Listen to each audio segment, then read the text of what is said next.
මට හිතෙන්නේ ගොම්මන් අඳුරට මුවා වෙලා අද මගේ කාමරේ පාමුල මුහුදුරැළ බිඳෙන්නේ වෙන කවරදාකවත් නැති තරම් විලාපයක් දිදී කියලා. මම මේ වෙලාවට බැල්කනියට එන්නේ දඟකාර මුහුදු හුළඟ අහුරු පිටින් විදින හීන් හිරි පොදට මුහුණ හොවාගෙන ඉන්න. දැනෙන්නේ හරියට සීතල නියතුඩින් කිති කවනවා වගේ. මං ඔහේ ඉඩ දීලා ඉන්නවා. තෙත්බර කරදිය සුළඟට තුරුළු වෙලා රළ බින්දින විසිරෙන රිද්මයට ගිටාරේ පිරිමදිද්දි මං හීන ලෝකයක තනි වෙනවා. ඒත් අද මේ අඳුරු සීගතුව මගේ තනි පාඩුව මටම උහුලා ගන්න බැරි තරම්. මගේ හිතත් ඇඟිලි තුඩුත් මහත් ආවේගයකින් ගිටාරේ තත් පීර මොනවදෝ විමසනවා. ඔව් හිත පත්ලේ හැපි දෝංකාර දෙන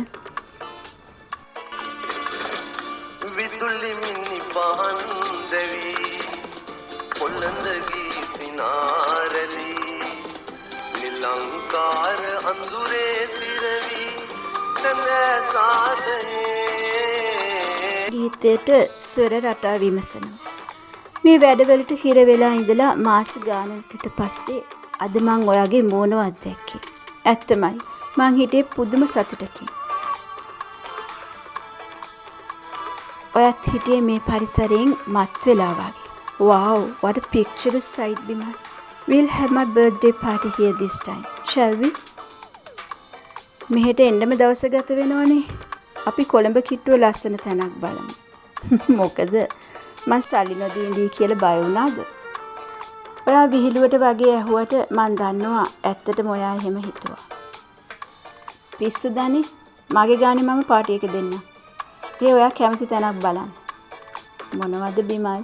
ඔයා නම් මහ පුදුමයි. ඔයාගේ හොටෙල් එකේ ඔයාගේ ගර්ල්ෆ්‍රෙන්ඩ්ගේ බර්ත්ඩේ එක ගන්න ඔයා කැමතිනේ? නරක් වෙලා තියෙයි. තාත්තිගේ හොඳ බිස්නස් පාර්ට්නර්ස්ලා ඔයාගේ මේ කැලේ අඳුන ගත්තාම. එයාලා every 3 months වගේ රට වටේම ඇවිදින්න යනවා. හෝටල් කාර්යෝ ඕනෑ තරම් ඉන්නවා. සල්ලි වලට කිසිම කිරිකිතක් නැතිව ඕනෑම පහත් වැඩකට පහසුකම් හදනවා. ඒත් වැලිබත් පතේ ඉඳන් එක බත් පත බෙදාගත්තු මේ හෝටල් කාර්යයාගේ හිතවට අඳුන ගන්න බැරි වුණා නේ සචින්. කියන්න මට හිතුණත් මං ඒ ටික හිතේ හිර කරගත්තා. අපි මෙහෙම කරමු. මං තීරණය කරලා තියෙනවා හැම අවුරුද්දෙම හෝටල් එක ගානේ දානයක් දෙන්න. පළවෙනි දවසේ ස්වාමින් වහන්සේලාට, දෙවෙනි දවසේ මේ වටේ ඉන්න දුප්පත් අයට අවශ්‍ය දේවල් පරිත්‍යාග කරන්න. අපි හැමදාම ඔයාගේ බර්ත්ඩේ එක දවසට ඒ දානි දාගමු. දානයක්? දානි දෙන්න මං තව මැරිලා නෑනේ. ඔයා උපහාසයෙන් hina වෙලා කිව්වේ මගේ කම්මුලට ගැහුවා වගේ. ඇත්තටම අඩුම තරමින් එක දවසක් ජීවත් වෙන නෙමෙයි එක වේලක් පිරිමහ ගන්න අපේ ඉඳුල් යදින අසරණේකට බඩකට පිරෙන්න 3 වේලම කන්න දෙන්න තරම් සල්ලි ඔය පාටි එක අරක්කු බෝතලයකට වියදම් කරන්න ඔයාට දුක හිතෙන්නේ නැද්ද සචින්? අනෙක් අතට අපි පොඩි කාලේ වෙල් එළිය දුව පනිද්දි උණ පඳුරු වල සීල් හැවනට මොනවද කොඳුර නැලවි ගලන දොරපාර දිහා බලාගෙන පාට මල්ගොමු මත්තෙන් අහස අනන්තය සොයා යන සමනලුන් කුරුල්ලන් පස්සේ දෑහෙන් ඉගිලි මං හේන මැව්වේ ඒ සුන්දරත්වෙන් ඇබින්දක්වත් මගේ කරගන්න. මේ හෝටලේ හීනේ සැබෑ වීම. මෙහි දොර කවුළු ඇරුණේ කුරුල්ලන්ට සතුන්ට ගහක් වලට වගේ නොඑක් අධ්‍යයන නිරීක්ෂණ කටයුතු වල යෙදෙන අයට. ඒ නිසාවෙන්ම මේ හාත්පස තැන්පත් වුණු නිහඬ නිස්කලංක බව සබහාධම සුසුම්ලන හිනහෙන ගුළුබස අපටත් වටහා ගන්න තරම්. මල් සුවඳ තැවරුණු සුළංපද හරිම පිරිසිදුයි සුවදායකයි.